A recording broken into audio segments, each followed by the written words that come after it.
pag-usapan natin ano nga ba yung safe at hindi na na-safe na speed pagdating sa kurbada.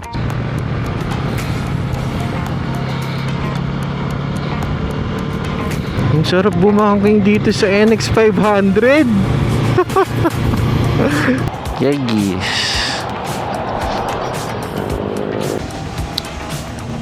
Number 3 is ito, yung riding position, no? So malaking factor to. Si NX 500, upright ka, mataas yung handlebar, relax yung katawan mo. Kapag upright ka, mas madaling mag-shift ng weight. Mas yung instinct mo na mag-lean, mas madali. Ano nga ba ang conclusion natin? NX 500 o CB650R? Dun sa tanong naman na nasa rider ba to o nasa motor, I would say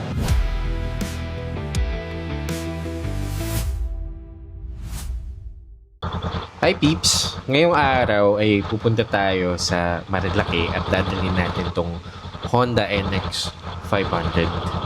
So far, hindi naman ito yung first time natin na magmamarilaki. Punta na tayo doon gamit ang ADV 160 at ang ating CB650R. Pero ito ngayong araw, susubukan natin tong NX 500 sa mga cornering. Tingnan natin kung papalag to at kung mas better ba to kaysa CB. Ito pag nagmabilis to, napansin ko kanina. Pwede mo, kaya mo siyang i-control eh. Pag nagmabilis ka, dapat kaya mong tumigil, di ba? Kay CB, traitor si CB. Gusto mo magmabilis kay CB? Wala, GG ka. Mabilis ka talaga. Ang hirap patigilin ni CB. Sarap nito yung maneho, boy. Ang sarap yung maneho ni NX. Winawasiwas mo lang. Para kung gusto mo ng feels ng GS, parang ganun, pwede mo siya maramdaman dito. And this is the best part. I like this road. Gusto ko tong kalsadang to. Napakaluwag, no? Parang racetrack, MotoGP, ganun. Ganda, oh. Yeah, malapit na tayo sa Shell Buso-Buso. So, refreshment lang, konting refreshment.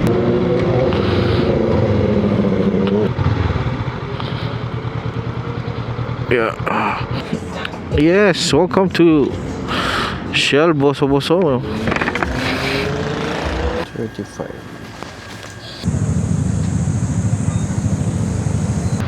At dito na magsisimula ang ating Marilaki ride. So, pag sinabing Marilaki, ano nga bang maiisip mo? Well, nature, tapos puro kurbada, no? So, pag-usapan natin, ano nga ba yung safe at hindi na na-safe na speed pagdating sa kurbada. So, based sa, research and experience ko, pag 20 to 50 kilometers per hour, safe pa yon kasi controlled mo pa, meron ka pang allowance para itama yung manibela mo.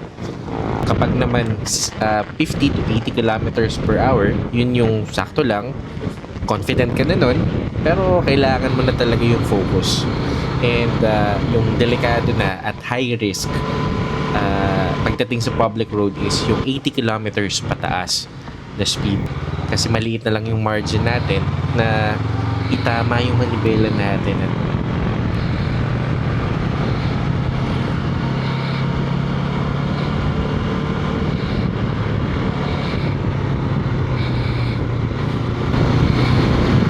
Ang sarap bumangking, tol. Ang sarap. May pumitik, may pumitik.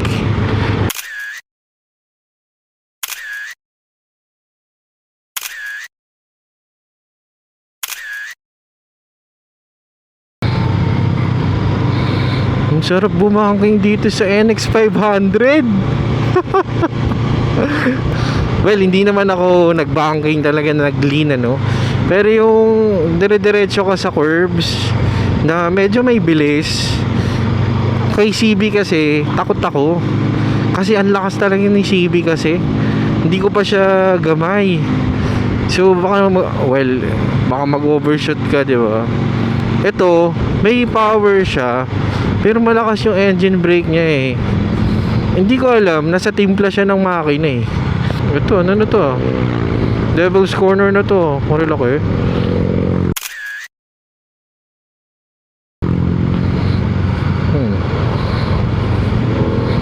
Yun, Devil's Corner.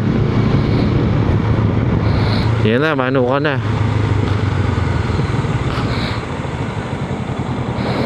Mano ka na. Diba? Kahit magalanganin ako, okay lang. Sarap dyan, oh, kung meron ka mga katambike. Kaso, solo ako eh. So, kakain muna tayo, guys.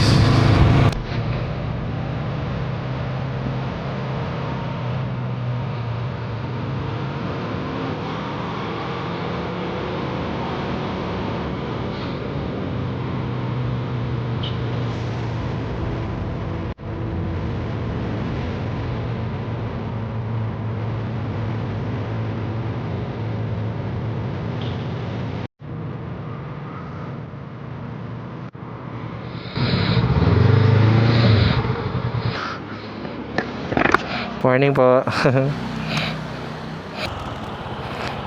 Yagis.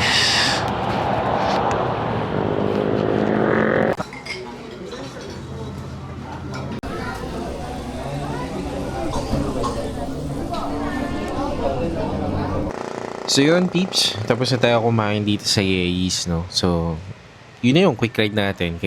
Pwede tayong umuwi ngayon.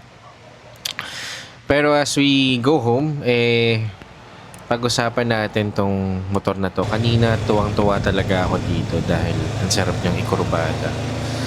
Tapos, nakukompare ko siya kay CB650R, di ba? So, pag-usapan natin few things, no? So, number one is yung weight at saka yung inertia na tinatawag, no? So, si NX500 nasa around 196 kilogram.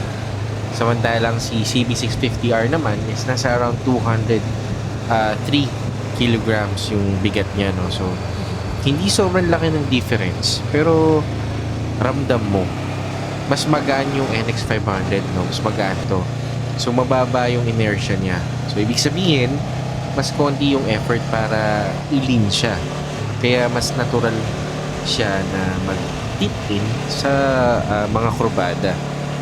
Pangalawa is yung gulong. Ito, importante ito. Medyo underrated ito kasi itong si NX500 naka 110 sa harap tapos 160 sa likod. So, mas makitid. Si CB650R naman is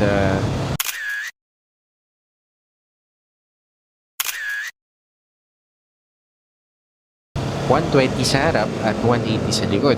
So, mas malapad. Kapag mas makitid yung gulong, mas mabilis siyang mag-fall into lean. Mas mabilis siyang magkurbada. Kapag naman mas malapad yung gulong, katulad kay CB650R, mas stable siya sa high speed. Pero kapalit nun, kailangan mo talaga siyang i-push para mag-lean. Hindi katulad nito. Tignan nyo. Napakadali niya lang lean para sa akin. Number 3 is ito, yung riding position, no? So, malaking factor to.